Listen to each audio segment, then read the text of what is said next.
Vamos a tocar el shofar en esta mañana, en esta madrugada, para despedirnos y liberar los aires. Baruch Hashem. Bendito eres Abacadosh Baruj Hu. En esta mañana declaramos liberación en los aires.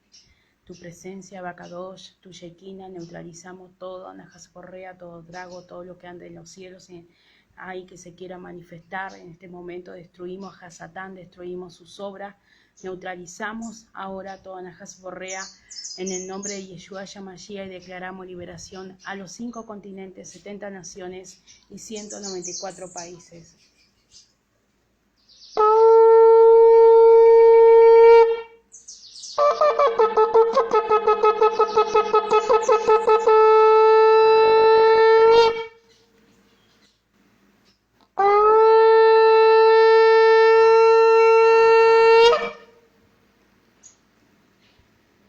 Baruch Hashem, le damos gracias al Creador en esta mañana.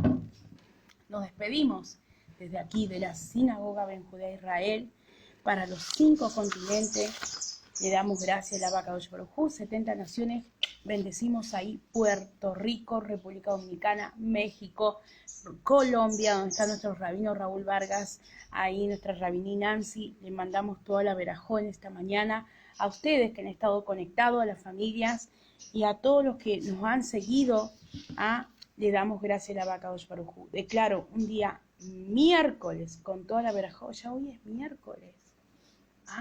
Qué increíble. Miércoles con toda la verajó y toda la fortaleza de la Abacadosh Baruj Hu en tu vida. Y desde aquí les mando toda la emuná. Inyéctense de mucha fe. Les amo, les bendigo y que el Abacadosh Baruj Hu me los siga bendiciendo. Shalom.